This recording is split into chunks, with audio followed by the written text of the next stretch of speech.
Greetings, fellow Watford fans. It's time for the YouOrns 10-minute take on Blackburn 2, Watford nil. A horrible performance by Watford, to say the very least, at Ewood Park on Tuesday night as the Hornets looked to win their first away game of the season in the Championship, but it was not to be because from the outset, it was Blackburn Rovers who dictated the pace and the tempo, giving the Watford defense fits. Watford's defense was non-existent in the first half, and they were very fortunate that it wasn't more than a 1-0 halftime scoreline, because if it were not for the skills of Daniel Backman in between the Watford sticks, this could have got ugly very early and very quickly indeed. But as it was, Watford managed to keep Bright. I don't know how they did this. They managed to keep Blackburn to a 1-0 lead at halftime. And in between that first moment and that last moment of the first half was a Watford team that did very little at all going forward. Ismail Assar was no factor at all in the game, and he had to come off injured after the half-hour mark. It's the second time this season that a player who is a forward has had to come off on the half-hour mark. You might remember against Queen's Park Rangers, Raymond I was substituted after a half hour after an injury for him. Could it be that kind of a season for Watford this time round in the Championship? It is early, but at the same time, we're almost a quarter of the way into the season. And Watford should have had a penalty in the first half. Keenan Davis, who was very effective in this game for the second consecutive game, he was subbed in after Sarr went off injured. Davis had an instant impact, got a penalty, should have got a penalty. The referee said no. Clearly, Keenan Davis was bundled over in the penalty box, and that is a stonewall penalty. But the referee had other ideas, and then the game played on. And at that point, it was still at that point 0-0, if I remember correctly, but I'm not 100% sure. And then just after that, maybe a couple of minutes after that, Blackburn Rovers went down the other end, and against a Watford defense that has switched off and blinked its eyes closed, Blackburn Rovers snuck in and scored the goal that finally got past Daniel Batman, who had been very good up to that point. He just could not save something that was so close to him that rebounded out to the Blackburn player who scored his first goal. And that was Blackburn's first goal of the game, 1-0 at the break. And then in the second half, Watford improved a bit. And then Edwards tried to go 4-2-4, and that ended up hitting him in the face squarely because there were more gaps, and Blackburn were able to exploit those. Keenan Davis continued to make, I think, a very good shape and a good showing in this match, but he was not able by himself to turn the tables, as Watford collectively, I think, didn't have an identity on the pitch in this game. And it was Blackburn again who would make Watford pay after Watford should have had a goal allowed for Christian Cavaselli, who scored in this game. But the referee and the linesman somehow said he was offside. I don't know how that was possible, because when you look at the replays, clearly Cavaselli was onside when he scored. But the linesman begged to differ. And as a result of that, another goal that should have been was not for Watford. And then minutes later, a goal coming off the corner, a set piece, and a really good effort from the Blackburn player who scored. Hyam scoring for Blackburn to make it Blackburn 2, Watford 0. And it was, by the way, a deserved Blackburn victory. I'm not taking anything away from Blackburn Rovers. They dominated the first half. They picked their spots in the second half. They alternated between defending and attacking.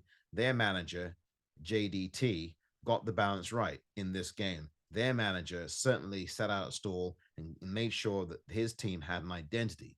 Watford's head coach, however, did not quite have that. He did not have a Watford side who looked like they had confidence and belief. There was only about 10 to 15 minutes of this game, all those minutes coming in the second half, where Watford showed you something, showed you anything at all, any signs of life. I don't think they had but maybe one shot on target in the entire game, and that was disallowed because, again, the linesman said that it was an offside there with Cabaselli. And I think that may have been the only shot on target, which means they really didn't have any on target at all.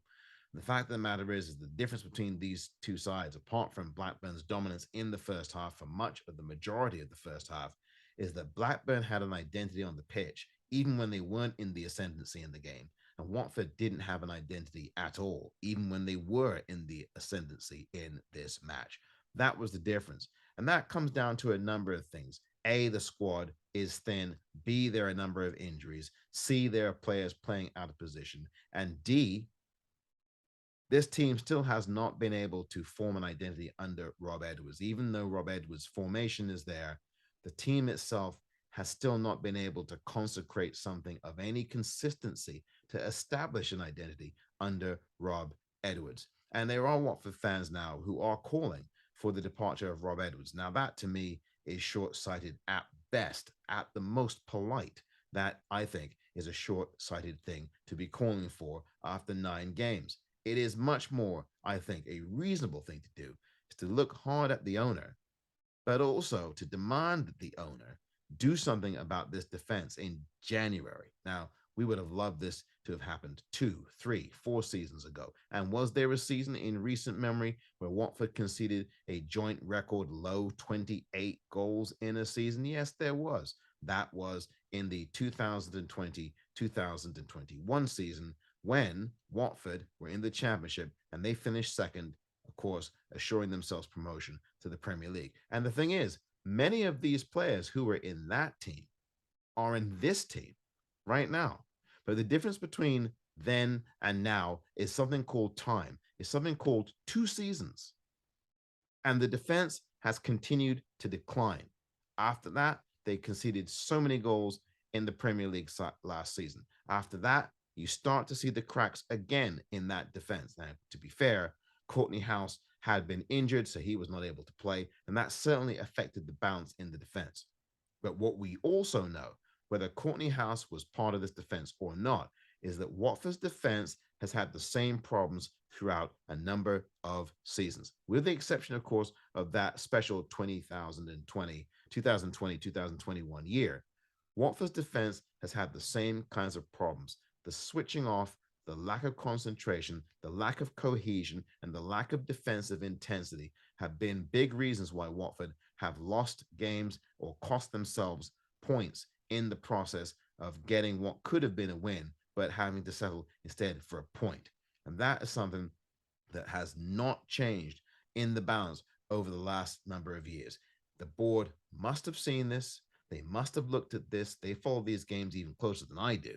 So they have to have seen this. The technical director has to have seen this. The recruitment has to have seen this. And yet nothing has been sufficiently done to alter the schema of this defense. I think that you gain your identity from your defense first, because once that's right, it sets out a platform for the rest to start to orchestrate what they do best. The midfield really didn't have much to do in this game against Blackburn. I think they got overran by Blackburn. They were much, much more underwhelming in the midfield tonight for Watford. Very underwhelming. And Blackburn were able to go around the sides, come through the middle. There was a lot of ball possession that was lost by Watford in this game. They had a number of chances to hold on to possession. They couldn't. They were losing the ball in midfield a lot in the game against Blackburn. And by the way, the atmosphere at Ewood Park was very, very poor. And I don't know if that had anything to do with the recent passing of the Queen or not. But my goodness me, for a team that was leading 2-0, the fans certainly didn't seem to be jumping up and down for it. But they really should have, because their team controlled the balance of this match. Their manager got the equation right. And Watford's manager, I think, slightly was overawed in terms of getting the balance right. He did not. His substitutions came too late, I think, in some of these instances. Obviously, he subbed early in the second half because there were players he took off, like Chowdhury. And I think that definitely hurt Watford in Rob Edwards' attempt to try to be more attacking. But the fact of the matter is that it just didn't come off for Watford. João Pedro was underwhelming in the game. I thought that Vakun Bio worked very hard, but he had still very little impact on the game when it counted. And although Keenan Davis was by far the best player on the pitch, if you include Daniel Backman as well, it just was not enough for Watford, whose other players really didn't get involved. Sarr, as I told you, not really anything from him before he got injured.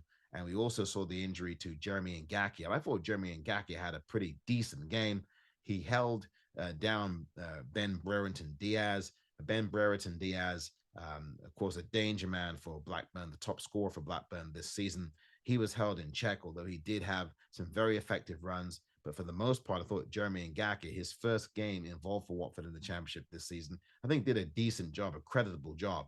But of course, it was not enough because the rest of the team in the areas where it was needed most did not do the jobs that they had to do. And as far as cohesion was concerned, there was not any cohesion or consistency about Watford. They did not come out with the required fire. And it seems that every week we say the same thing. We say it over and over and over and over again. There was always this problem. We let this first goal in, whether it's in the second minute, the fourth minute, or the 44th minute. And we just have to wait until that goal is scored against us to try to do something. We're playing too reactive. That's our problem right now, among other problems. We are playing far too reactive as a football team.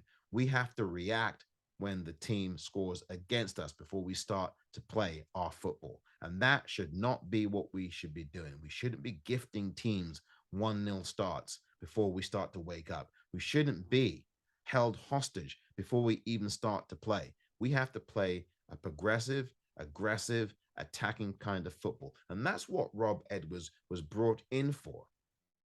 This is a young, progressive head coach. The problems do not lie with Rob Edwards, even though I've said tonight in this game that Rob Edwards subbed a little bit late with some of these subs, even though I've said tonight that he didn't get the balance right in comparison to JDT, the head coach for Blackburn Rovers. None of this is Rob Edwards' fault, really. It really does. He doesn't have the blame that A, the players do because they were horrible. And he doesn't have the blame, in my view, that B, the owner does, or the board does. Because these players, for the most part, are not his. Now, we had heard the story from the Talk Sport, or the former Talk Sport journalist, Toby Gillies, who talked about this. Someone connected to Rob Edwards had conveyed to Toby Gillies that Rob Edwards was not happy with his own lack of involvement in the Watford incomings during this summer transfer window that closed at the beginning of this month of September. There may have been two players that he had some active involvement with in terms of bringing them here. One of them was Courtney House. The other one was Mario Gaspar, and he apparently was, well, he has in the Watford Observer, has Rob Edwards been very vocal about wanting Gaspar in. Gaspar came into the game on Tuesday night late on, but he really didn't have much of an impact. It was that kind of night all around for Watford. And at the end of this match, after the match had ended, you saw Daniel Bachman and some of the Watford fans at Ewood Park going at it with each other. It's a verbal spat. And you could see that Bachman was motioning to them, basically telling them, look, it's 9 games in, stay with us, stick with us. And it's very, very clear to me that there's already some dissent going on with some of the Watford fan base.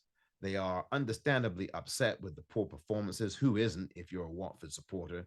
You've got to be upset with the way that they're playing. They've not had any real concrete consistency. They've been all over the map. The only consistency they have had is poor defense and conceding the opening goal of these games. It's happened now in 5 consecutive championship matches and 6 overall, something like that, either 4 consecutive championship matches and 5 matches overall, including the Carabao Cup game against MK Dons. They have conceded the first goal in all of these games, including the game against Blackburn, which I'm talking about, including the game against Rotherham, including the game against MK Dons, including the game against Middlesbrough, including the game against Queen's Park Rangers. I make that 5 games in a row that they have conceded the first goal of the game. And you can't keep doing that in these matches. Sooner or later, as I've said recently, they are going to lose one of these matches, and they have. Watford have now ended their unbeaten away record with this defeat at Blackburn. And then the question becomes, who is to really blame for this? Some people will say Rob Edwards, but I don't say him. Certainly he's responsible, but he's not the ultimate reason why I think things are going on. The players obviously have to look in the mirror at themselves. They really do. And we have to deal with the reality that this is a very thin squad with a number of injuries, We don't have Imran Loza yet. We don't have a number of other players yet who we need to have back to start to fortify things in the middle of the park and also to give some shape to this Watford side, because the Watford side is lacking balance and shape and initiative and discipline. Those are very important things that this Watford side are lacking at the moment. The confidence is very down. There are only a couple of bright sparks on this team. Occasionally, Ken Sema has been that bright spark for you. He was much better in the second half of this game. Keenan Davis, I think, has been very good in these two games, and neither of them has resulted in the Watford win, but he has been very good, and he's not even 100% match fit. I expect that to change, obviously, in the very near future. And Hassan Kamara, not a bright spark this season, but that's, I think, mostly because he's playing on the right side of the pitch, which is his weaker side. And that is not his fault or Rob Edwards' fault, really. It's because there was no right wing back that was brought in here by the board, by the owner. That's one of the big reasons why we've got what we've got. The other big reason is that there was not enough defensive reinforcement, surprise, surprise, during the offseason. And as I've said recently, I think that the board will wait until January to start making these reinforcements. That's what's going to happen. We know that the club has some financial sensitivities, but again, as I've said, we need to strengthen in those areas. Now, when the transfer window closed, I made it very clear. I gave it a B plus with caution. B plus because we kept the two players we need to keep, Ja Pedro and Sarr. A B plus because we got Courtney House in. I thought that was a good pickup. Because we got Chowdhury in. I thought it was a good pickup. Because we got that front line in, Bayo, who's been scoring. We had Manai, and we had, of course, Keenan Davis. So I thought it was a B plus overall, but the with caution part was obviously about the defense. And the defense has proven to continue to be the Achilles heel. And the people who are responsible for improving that defense and making it better are the people who've done nothing, materially nothing, for the vast majority of time and context to make that defense better. And they've only done something about it when Watford have clearly shown them that their defense is not going to get any better, i.e., last season in January of this year when they got out and got Kamara and Samir. Samir was quite good for Watford. Kamara resulted and ended up being the player of the season in an otherwise forgettable Premier League season. And now Kamara is injured. And now there are injuries to Sarr, to Manai, to Kamara, as I said, and to also Ngakia. And now Courtney House is injured. I mean, some point, something has to give here, and we have to start looking somewhere to deal with this. The players must stand up and be counted. They must look in the mirror. We can say that they're good enough. We can say that they're not. But on paper, you would have thought that players who had just come from the Premier League would show a bit more heart and a desire and a commitment to winning. And we've not seen that yet. And it's 9 games in. But how long are we prepared to wait? I said, and I have said, and I'll say it here now, give this until the middle of October. I am confident that this team will start to turn things around by the time we get to the middle of October 2022. You heard it here first. I strongly believe that this team will start to pick things up. We'll have Lauza back by then. We'll have a number of other players back by then. And you'll start to see the Watford that I think we all have envisioned. The question is, will Rob Edwards be around to see that Watford? I believe he will be. And I believe that Gino has to stand pat and not get rid of the manager. What you need to do, Gino, is to fix this defense. But we'll have to wait until January for that. This has been the YouOrns 10-minute take.